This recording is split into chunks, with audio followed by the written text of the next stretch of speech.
Nini, welcome. I'm Queen Mother Imakhu, and you are watching Shenu Living.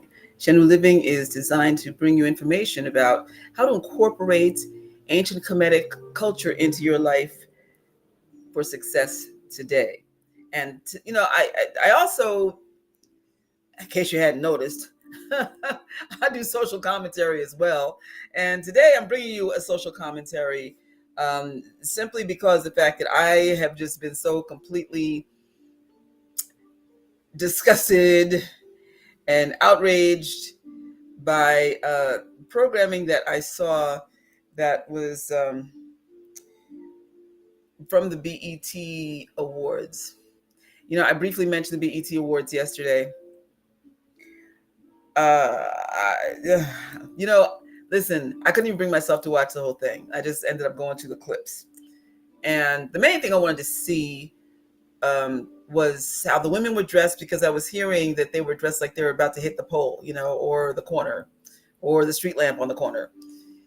And also that the talent pool was not that great. And also that the Usher tribute was not that great. And I wanted to see the Usher tribute. And it was I don't understand why they didn't have men doing the Usher tribute. Maybe one woman, but mostly men. But anyway, let me just say that this really is mostly about BET. Well, it's about how BET has completely wrecked our culture. Now, I want to apologize for coming this late because I just came in from an event.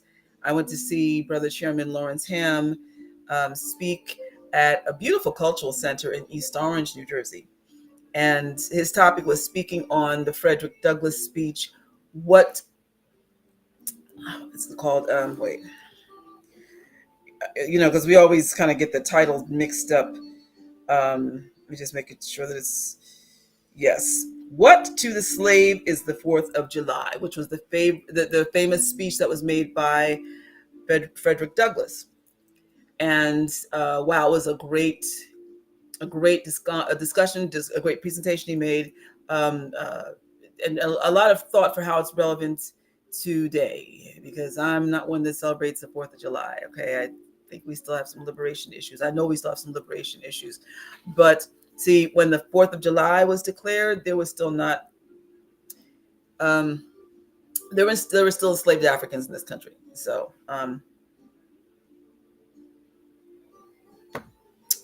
it started late, it ran over, so that's why I'm coming to you late, so I apologize. Anyway, before we get started, please, if you're watching, please make sure that you share that I'm on the air. Please also hit the like button and subscribe. If you're watching on YouTube, please subscribe and please hit that thumbs up.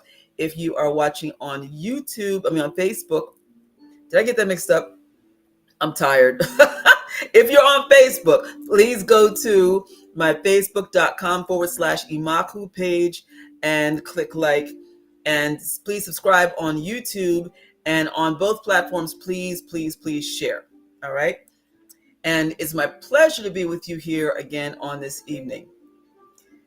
As I was in the program for the event tonight, I was sitting there and in my head going over what I was going to be talking about tonight, because actually this morning I felt so compelled. I mean, if I hadn't had a busy day, I would have jumped on earlier today to talk about this topic. But it's been on my mind all day because, you know what? Let me just tell you about the history of BET. So Robert Johnson, who was a brother, started the station BET back in the 80s, maybe the late 70s. But whatever the case, he brought really more conscientious Black programming than we're certainly seeing now on BET. Now, certainly we had fun shows, what was the soul program hosted by, all this stuff. Every time I come on, I forget something. Donnie Simpson's show, all right? And there was, there was true content. It covered the popular music of the day, but there was a lot of thought behind it, and people still had skills. They could sing, they could dance, all right? Um, but also there was news. The BET News was on. Ed Gordon, outstanding news anchor and journalist. And also, there were historic shows. I learned from watching BET that the earliest known Black filmmaker was Oscar Micheaux. And he created films for Black audiences and personally put them in the trunk of his vehicle and transported them town by town to different theaters where Blacks were allowed to go and watch by themselves in peace. Okay, and it wasn't great filmmaking, but it was a start, and so he was lauded, and indeed should have been. And I would not have known that word not for the old BET. There were other programs that came on. Bev Smith hosted a really wonderful talk show, just great programming. Then it started to slide, and it became more about booty shaking, and people were asking Bob Johnson, well, what are you doing? And he basically was just like, listen, I'm not here to create a cultural channel. I'm here to make money. So what did he end up doing? He ended up selling BET to Viacom, which owns MTV, CBS News, all of these outlets that are not about Black culture. And so the claim was, oh, but everything will be so much better because now BET will have access to all of the media in the CBS Viacom News vault. No, those of us who were in the know knew that things were going to slide downhill quickly, truly going to hell in a handbasket. And it did. It just got progressively worse. And the BET of today is garbage. Now, I should also let you know, if you were not aware, in case you have not gone to my website and gone to my bio or about page, I have had an extensive career also as a social commentator, and in print and also on television and in radio. So this is not my first time at the radio. I've spent a lifetime observing what is happening to our culture and within our culture, and giving my opinion about it, based on astute observation and living. And also someone who is in the arts and understands the importance of art and how it is conveyed, how you communicate. We talked about communication a couple of days ago. Peace and blessings, Brandon. Yes, like UPN. Yeah. If Black programming matters to you, then please share this, because I really want to get into what exactly all of this is about. So let you understand that even though BET has gone down in quality regarding having any kind of responsibility to accuracy and positive images that are projected, because of the fact that it does still hold a lot of weight, simply because it exists and because it reaches a lot of households. The fact is that it does reach a lot of households all over the globe. So the smut that is put out, the erroneous images of us as sluts, smugs, sluts, thugs, sex crazed, these are all stereotypes that we have fought long and hard to get away from. And we unfortunately have like a generation and a half or two generations maybe that are just completely disconnected from the fact that they've been strung along on this downward slope and believe that what they see is what we're supposed to be. I can say that I was very pleasantly surprised with the Will Smith video, that portion of it that came up on my feed. Although people are dragging him now, talking about that it was some demonic ritual that he did. Listen, that's your perspective. Go ahead and dwell on that, all right? But I don't see that as an artist. I see it as he was projecting that he was in hell, okay? That was his experience, and certainly we all witnessed what happened to him because he was just majorly dragged. Yeah, his life has been hell. I think that's what was depicted, okay?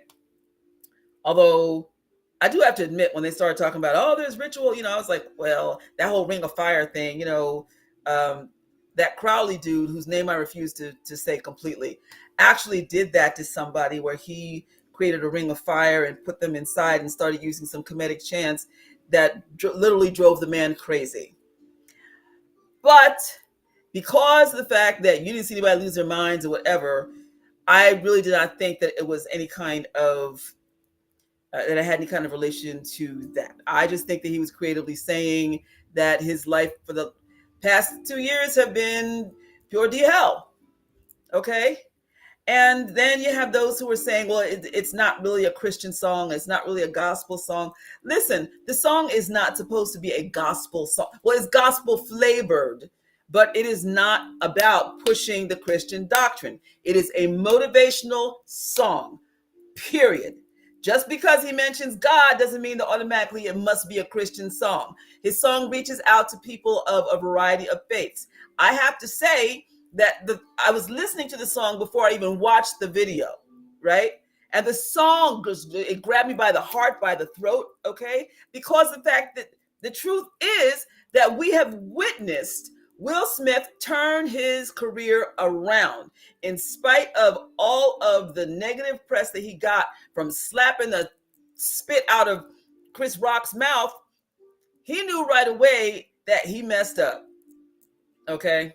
And then what happened after that? He won the Academy Award, and then they banned him, right? He deserved that Academy Award because of the fact that he is a tremendous actor. That can never be taken away from him, ever. But the other thing that can't be taken away from him is the talent that first got our attention regarding who Will Smith was. He was an incredible stage presence on the rap scene. He had clever, catchy lyrics, and you couldn't help but love him, right? I mean, whether he was coming off as being young, cute, and adorable, or whether he had matured and become, really sophisticated. I'm gonna tell you one of my favorite videos to watch that actually picks me up. It came up on my feed. Oh, this was a few months ago, and I never paid attention to the video before. This was his video, Wild Wild West. That video that's my jam. Okay, I always liked the song, but I never saw the video. That video is so well shot, so clever, so well directed, and the fact that he's got all of these people in there that he's got Carlton in there, he's got Sherry Headley in there. What's Carlton's real name? I know he hates being called Carlton.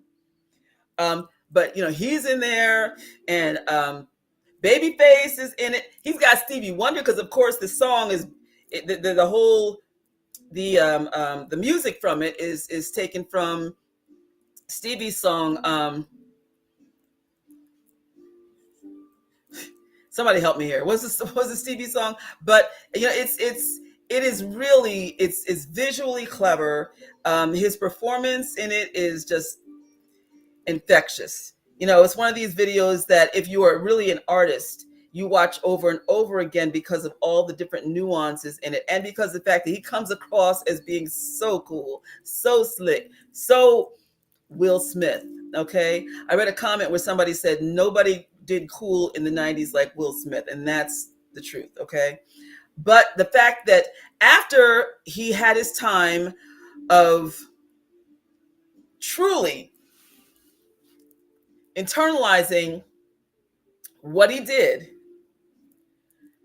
I'm not going to make any kind of comments on his marriage.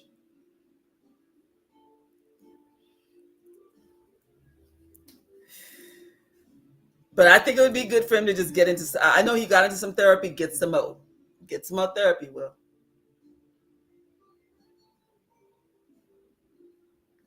And I'm not saying it's because of you. Okay. And I'm not saying that he's faultless either. There's all this stuff in the press about things that he's done, things he's been into, but I also know that there's a lot of pressure in this industry where you end up getting trapped into situations that you did not necessarily buy into. And then you've got all this money riding on it. You've got literal thugs and threats.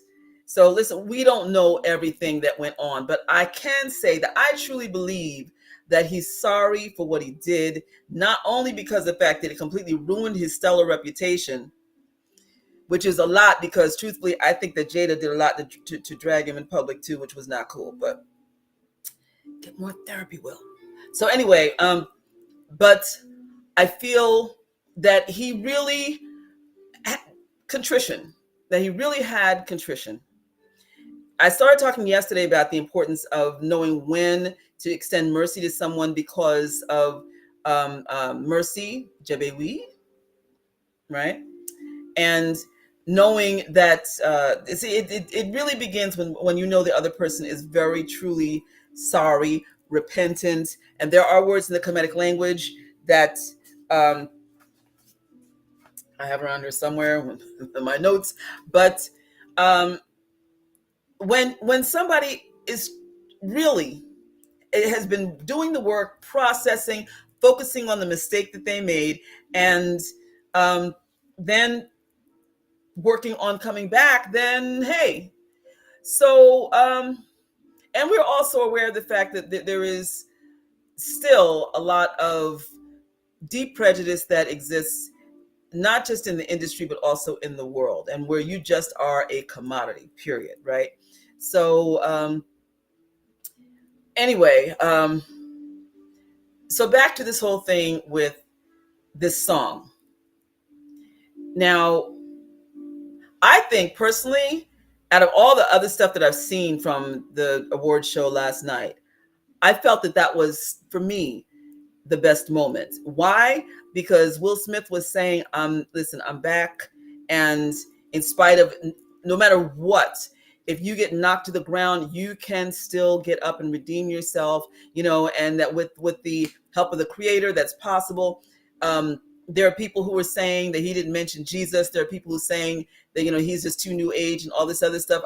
To them, I say, y'all need to check yourselves, because his message was positive. It was not about doctrine. It was about motivation, and it grabbed me. I play that now um, as motivation. Sorry, girl. I've always felt, who's calling me girl? I always felt Will Smith was evil. I never liked his energy, especially a gay feminine being. I can't speak to that. I can't, because again, like I was trying to say, I feel that there's a lot that people are pressured into, and then they're trapped, and then it's like, how do I get out? That's why, because the things that I've seen in the business, because I've been in the business since I was 15, and there are certain things I pulled away from because I said I'm not going there. But I can also see how people get trapped in it. I can't speak to that. Okay. But here we go. Now look at this. So look at the song as a standalone. As a motivational speaker, I can say that it definitely spoke to me, right? Even say if it was just some ploy or whatever. The song, right? How many musicians do we listen to who bring positive messages, and then you find out later that maybe after they've died, that their life is this, that, and the other, but the song remains, right?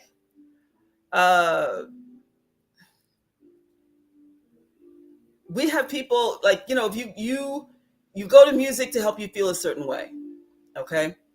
I'm not trying to excuse any of the artists. I'm not. In fact, I've been talking to y'all about Juan Gabriel and how he's my music ether boo. I had to break up with my boo today, okay? Because I did find out some things about him today that I just could not condone.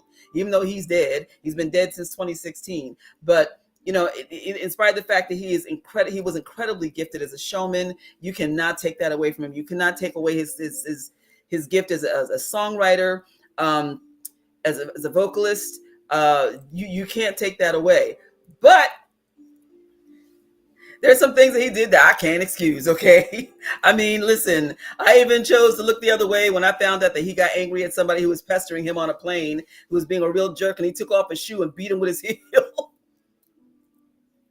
I was even willing to overlook that. But there were other things I found out where I said, oh, no, that doesn't get a pass.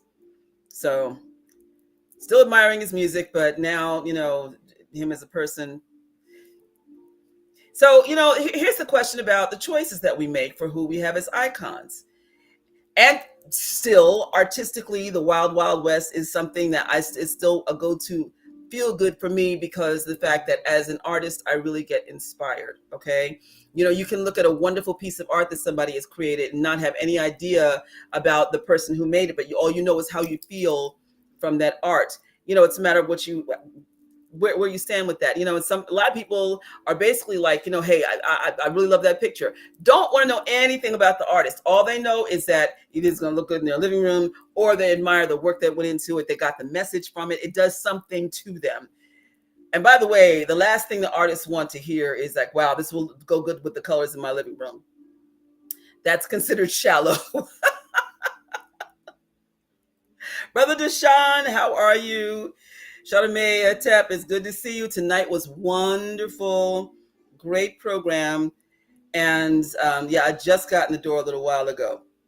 Give thanks and praise. Brother Ron was kind enough to accompany me the whole way home, because I took 2 buses. I was not giving my money to Uber today. It's like, y'all got enough for me, okay? So, yes, tonight was absolutely wonderful. And I was sharing earlier how, with what Brother Chairman Lawrence Ham was sharing about the topic, what to the slave is the 4th of July, which basically is like, what the heck does the 4th of July have to do with me and my life? Okay. How that was relevant then with Frederick Douglass, and how it's still relevant today. And the discussion that we had about politics, that politics that are going on now. And I mentioned yesterday when I taught about Oracle, how we weren't, those of us who are involved in Oracle are not really surprised by the things that we have experienced now and are experiencing, because this was projected when I did the Oracle reading for 2024, and same with others and other traditions too. Just like when COVID came out, and those of us who do Oracle ahead of time, we knew something, a major health catastrophe was coming, so it didn't hit us that hard. Whereas other people were completely blindsided, right? So anyway, going back to BET, talk about being blindsided. Although, as I had said, once the ownership of BET changed hands,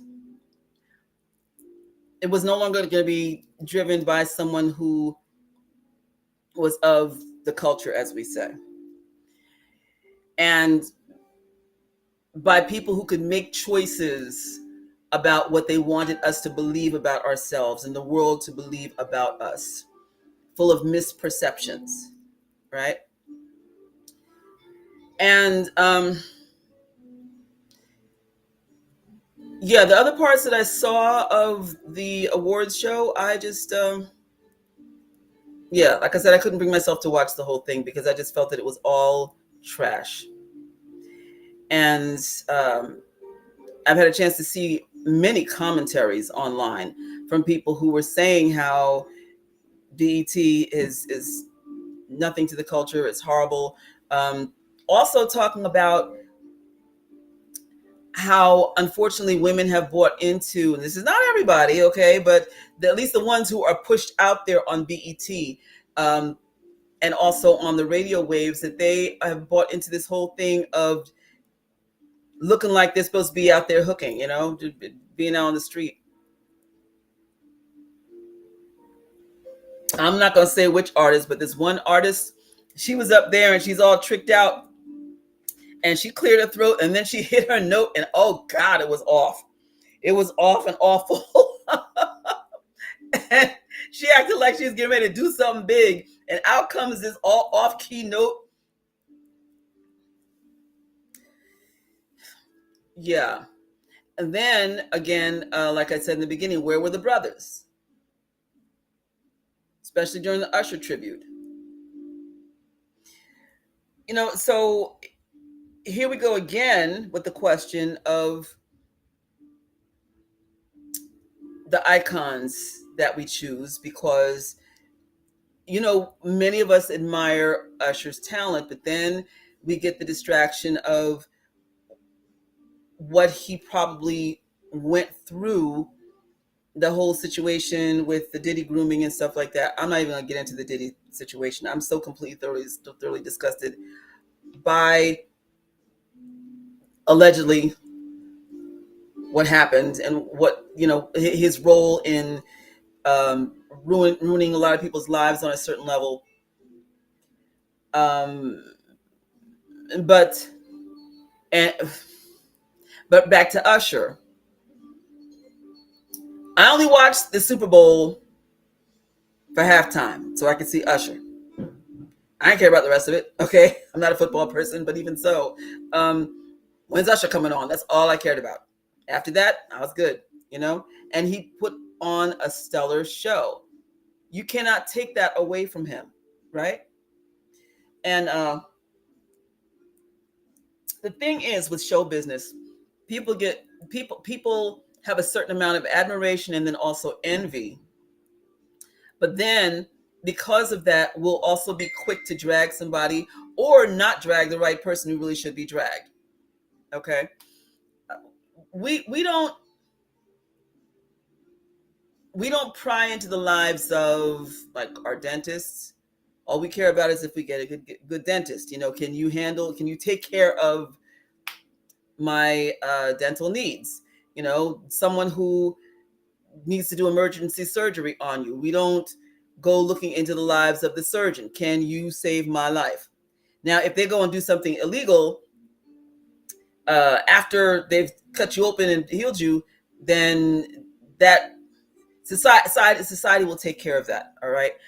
But I feel that because of the very glamorous, expensive way that celebrities live, that people feel it's enviable. Do you realize that there are a lot of people who are well known but broke? I mean, broke, right? Um, I know people who are very well known who are pretty consistently concerned about their money, because you have these companies that get their cut, or you get ripped off and then you're in court.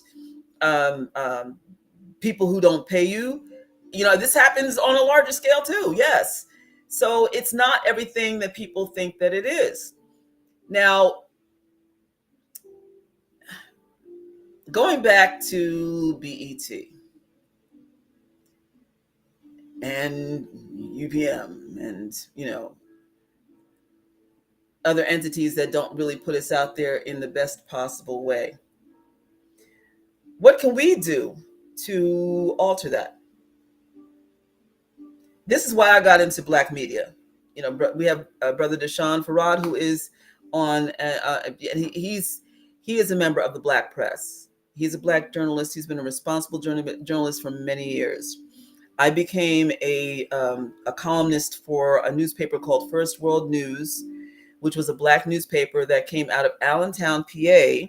This is back when I was living in Phillipsburg, New Jersey, and Allentown was just a stone's throw away. And so I started out as a journalist, but then I was quickly given a column. I was able to have my poems also published in it, but the main thing was I had my column. And I actually wrote the very first article regarding the very active Klan activity that was going on in the area. What did that mean? That meant, because we had really intended and by the way, the paper was not just in Allentown, PA. The paper came into Newark here, it came into New York, it went into New York, it went into, all the boroughs in New York, right? It went into Philadelphia, it went down to Baltimore. It was very extensive. Our reach was very far. So we were in existence for 2 years before the opportunity came up to write about what was going on locally with the Klan. And for those of you who don't believe the Klan exists, then y'all need to wake up. Go get yourself something to just like pat your face with some cold water, or go get that stiff drink, whatever. But it is real, and so I wrote about it. And it wasn't until I put my name on the byline, when it was all said and done, that I realized, oh my God, what's going to happen? So I remember our editor in chief announcing to everybody at the next meeting that this article was going to go out, and we are finally going to address all of the Klan, neo-Nazi, and Klan, the neo-Nazis, and there's one other group, I can't think of their name, um, that were the Doc Martens. But and he said that that, hey, this is it. And people, the staff started saying, what's gonna happen? Oh my God, we have families. And I'm like, yo, it's my name on the byline, right? And surely enough, I started getting harassed, started getting followed, started finding things thrown at my door. My mail was tampered with. That's back when you could really more easily tell. It still happens today, and back then you could tell more easily when your phone was tapped. I mean, you can still tell today. Electronically, things have changed, but if you're savvy, then you can tell. For those of us who do this work, this is something that we've come to learn is unfortunately part of what goes along with being an honest journalist, reporting about the things that are troubling you in the community and the people who oppose the community, right? I remember sending packages to people, birthday gifts, and they would arrive on the other side fully opened. Yeah.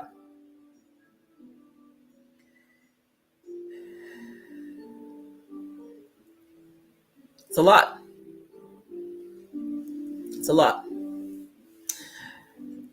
So I wrote for First World News, for Nubian News in Trenton, for Paint Magazine in Philadelphia, which was an art magazine, but I believe in artivism, which is art and activism.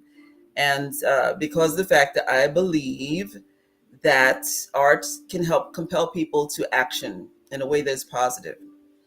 Brandon says, as they say, the truth can get you killed. Yeah. And you're especially worried when you have children and they start getting followed, you know.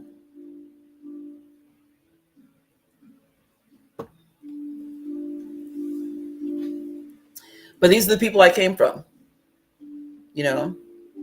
I came from pioneers and people who stepped out not only on faith, but also on courage and lived truth. So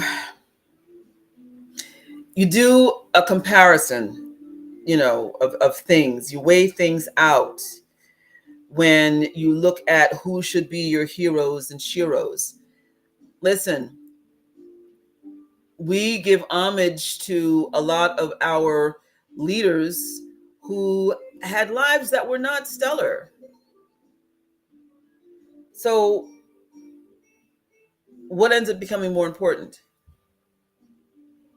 There are many who sacrificed their own personal happiness in order to fully commit to the cause of justice. And so,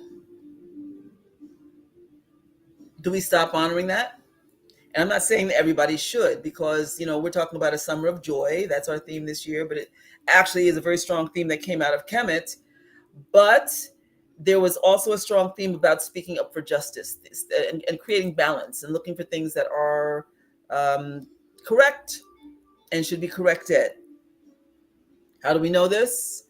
From the writings that were left behind, because our ancestors knew that their writings would be found thousands and thousands of years later, and that the truth of those writings would be germane to today. And they are. So, Another reason that I got into Black media and created my own multimedia company, Akeru Multimedia, was in order to create a voice for us. I became the first Black woman to have her own 24/7 internet radio station, back when internet radio was in its infancy, back when I was up against all these brothers who had stations, and I had to fight my way in and fight my way up to the top of the ratings. This is back when it was on Live 365. Anybody remember that? I think they just brought Live 365 back. But we were all very keenly aware of our ratings, our audiences, and I was the lone wolf in there, and hung in there for a while with Akiru, New African Network, which had public radio quality content, but geared toward people of color. So I had health, holistic health. I had motivational speeches like by Les Brown. I had programming that was original programming created just for the station, all geared toward social, political topics, and also how to get the best out of life. And I played feel good music. So I was really committed to that because I wanted to have a station that I would be willing to listen to. And could not find anything on the dial that spoke to me. So I said, so I'll create it. And by that time, I'd already been on a number of internet radio shows. I was on internet radio in its very infancy, which was a blessing. And at that time, I was ready to get back into radio because I had done AM and FM radio as a host producer, public radio as a host producer, and also at the time that I created Akeru African Network, that's the same time that I created the show Ashe, and that was from my column of the same name. So, and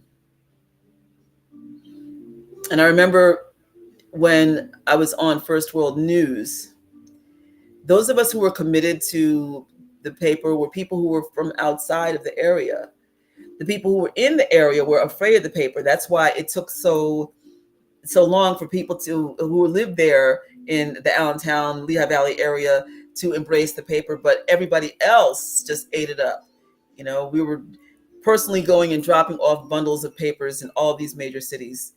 And those of us who were on the staff were not from the area, Therefore, we didn't have the fear of the people who had lived there. It was a justified fear that they had because they grew up with the Klan around them. So it was quite a journey. And I remember also how I got involved was because I remember I submitted a poem to the paper when it had started, and I looked and there were all these typos in the newspaper. I was like, oh my God, this is horrible. And I called up the paper to complain. I talked to the editor and he said, well, we only have X amount of people on staff. And, I love your writing. I'd love for you to consider coming and being a writer for us. But we also need help with editors, paste up, delivery. Are you willing to do that? Wow. He put it right to me. So I had to think about it, but not long. And I said, yeah, I'm willing.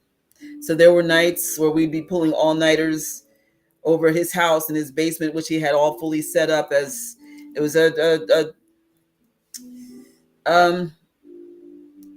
newsroom, and then also a production room. And we'd be there all night. His wife would be cooking food for us, making us coffee, and we're just bleary-eyed as we're trying to edit and paste up and all the old technique for putting together newspapers. And then so proud when the final product came out and to see the response that people had. And it went from being 12 pages to 48 pages. And then it started to expand beyond that. But then we ran out of money. So unfortunately, we stopped producing the paper. But we knew the impact that it had. And I remember feeling as though my words truly did have weight, as they say in comedic culture, as it's written, um, because people were responding to it and looking forward to the column. So coming back to BET, as a Black journalist, and I've written for magazines that were not just Black in focus. I have written for Faye magazine over in the UK. I've written for a couple of New Age newspapers. I've written for um, the newspaper that was in the Lehigh Valley area. I would write some columns, some guest columns sometimes, and other things too. And so, but my first love being the commitment to my people, because you see, when you're hungry and your family is hungry, you don't, I always say, you don't take the food across the street or across town or across the globe and say, here, you want this food, when you know your family is staying at home hungry. You feed your family first. You make sure the family is nourished first. And then anything that's left over, if there's somebody that's across the street maybe or next door that needs it, or then you share. Okay. um that's right. Lehigh Valley is your home. Give thanks and praise. Reverend Tamu, how are you? Thank you for being here again. Yeah, live late tonight because I went to an event. So, but I very much wanted to share my thoughts before we go to sleep. Although I know that there are people who watch from across the country and across the globe, and so some of you may be getting ready to go to work. Some of you um, may, be in the middle of your day.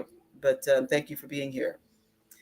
So as I'm sitting here with my glass of elderflower presse and juice,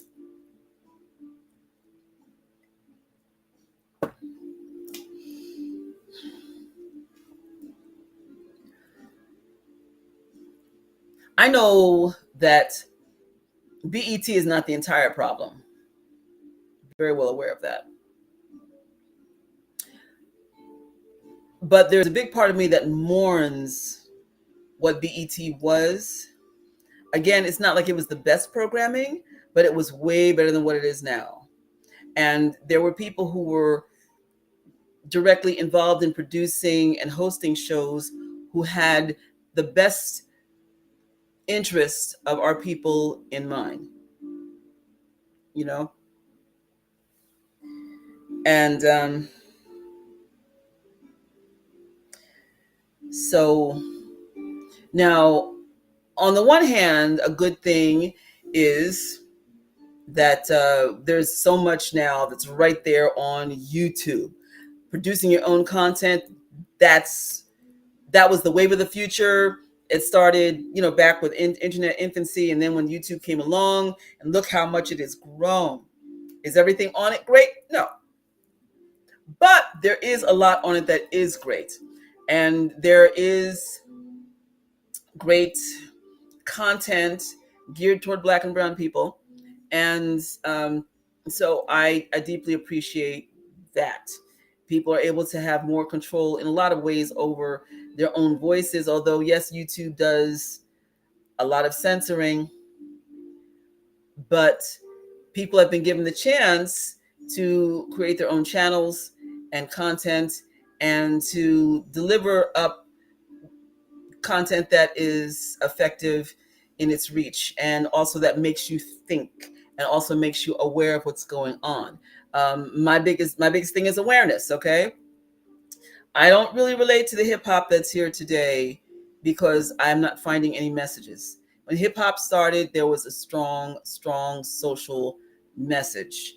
Well, okay, not with Rapper's Delight, but I mean, at least that was a fun song. But I mean, but in general, much of the content that came out was something. It was content to challenge you socially and also to make you aware. Awareness is why I uh, take the time to watch programming that ordinarily I would not watch, just so I know what's happening in our culture. And I truthfully, I don't watch BET anymore. I just catch I'll just watch things on YouTube because they end up replaying it on YouTube.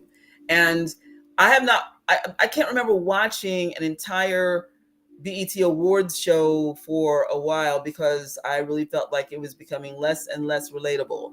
And it was more insulting to me also. And it was also more infuriating because as I'd see people out there acting a fool and all this rump shaking and stuff like that, I said, this is evidence of the fact that we have bought into these negative stereotypes that should not represent us. That we have folks who have become extremely shallow because they think that that's what's important, and also because there is no decorum. If nothing else, a bottom line for us was making sure that we were able to walk away with some level of dignity. There's no dignity in these shows. So I have apps on my Roku TV for a number of Black stations. Do I watch them? I can't say that I do. Now, this is not a BET thing. Now, this is a question of what people think is acceptable for us. I don't find enough that holds my interest on these other channels. And I mean, I have a bunch of different channels, and I'll go through and I'm like, okay, rerun of this. Okay, this. But then again, okay, here's some original content. Oh, Lord, I don't want to watch this, And so here's my challenge to you all. Let's look at how, first of all, people who do affect us mentally, emotionally, with the content that they bring, whether it's a really great song, whether they're a really great artist, how they're generally 9 times out of 10 set up for a fall. What's that about? How do we protect our artists? How do we change the industry so that will stop happening? Y'all know what I'm talking about.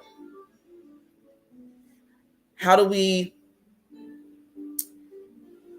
re-educate the minds of people who believe that that's the best of what we are when it is far from the best of who we are? I am very much convinced that the adverse reactions that Black people go when they are in stores in large groups with people who are Hispanic or Latin, a lot of it is because of what they've been told about us, and also they've had their own decades and decades of negative programming against Black people. But these images, these negative stereotypes, are reinforced by the BETs in the world.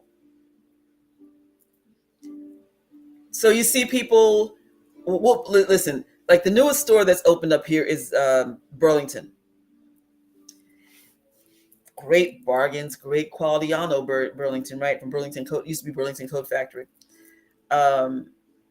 And so there's all this excitement and so forth. And so a lot of Black and brown people just, the first couple of days, just lined up. You would have thought that there was like, no, it was like they were giving away money or something.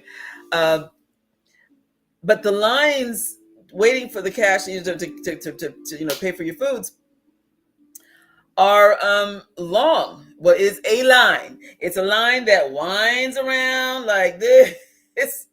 And sometimes, especially if it's later in the day, it goes all the way back down this particular aisle. And they don't have enough personnel on to check people out.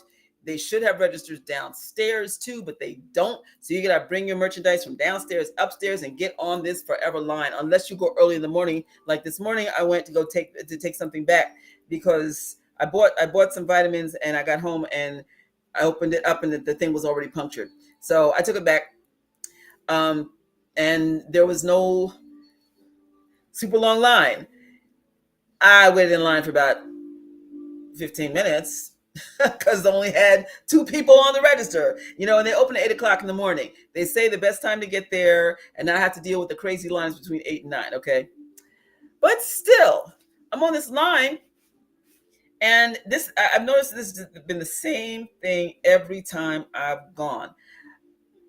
Hispanic folks and Latin folks in there will always pull away like this or look at you like, you dirty, filthy thing. You can be standing there dressed, you know, to the nines, and it's still they pull away in fear.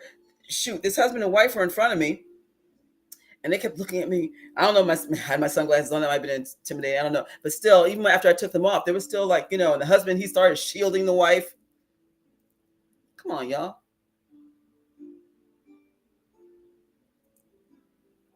I'm not saying that TV is solely responsible for re-educating people, but it really should play a hand in it, because there's been so much miseducation out there about us.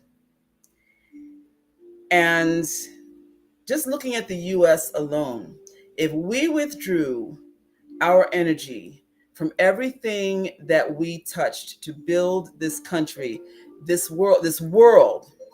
world as we know it would collapse. Yes. So instead of being threatened by what you think we are, you should educate yourselves on who we've been, really, historically, and then take a look at who we are, really. 1804, Miss Jack Marie says, you are right. There's not even a blending of BET of different types of Black folks. It is clear there is an agenda of destruction. It seems like we need to disengage. The awards it did lack dignity. Yeah. Yeah. Thank you for sharing that. Yes. Yes.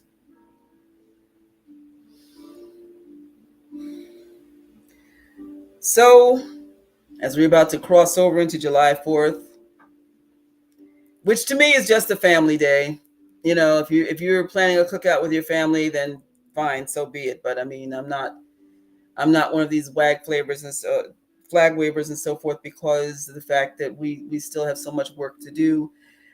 We have had some considerable blows that have come through the so-called justice system, and we need to ignite a flame under folks to get them to understand the importance of voting. Otherwise, our world is going to change in a way that many of you did not know, were not in touch with.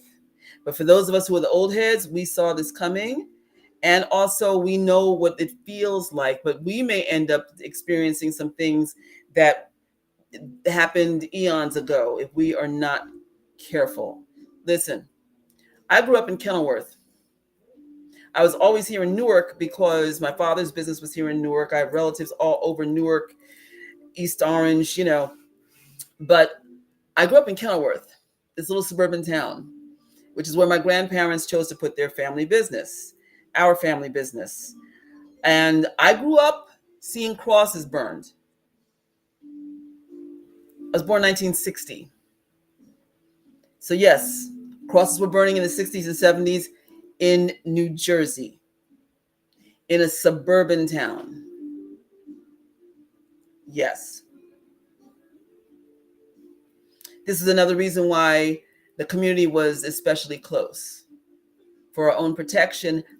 But in spite of that, there was never any sense of fear that was projected from my neighborhood or from my family, ever. Let us come together and focus on turning our own images around, telling our own stories that do not have to do with sleeping around, with things that lack dignity. let's tell some positive stories, but then let us also use the airwaves not only to uplift ourselves, but also to remember and to teach our history so that we understand who we are and so that the world understands the contributions that we have made to this world and continue to make. Let us get back in touch with that great ancestral memory. Yes. Any questions?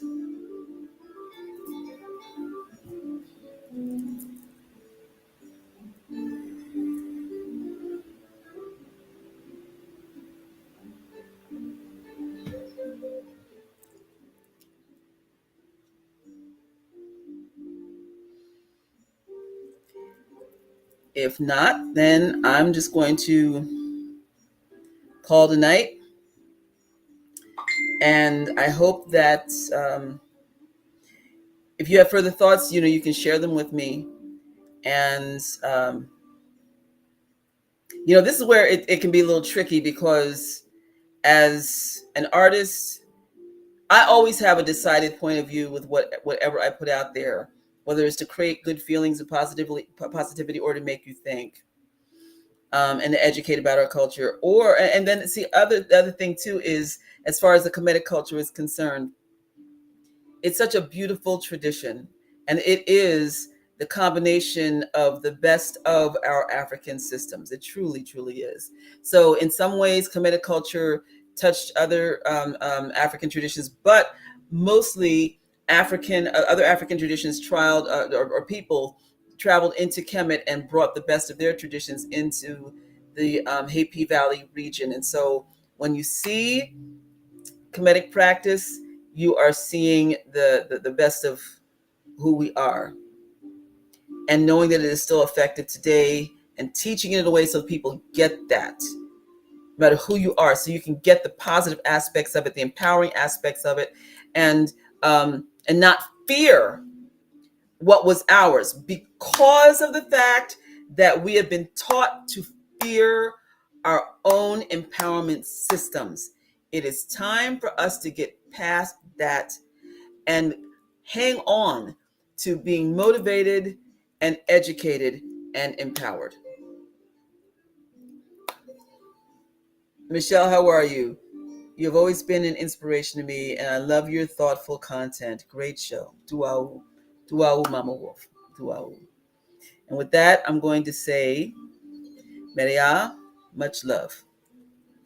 Heri, be at peace. Teni, be accountable.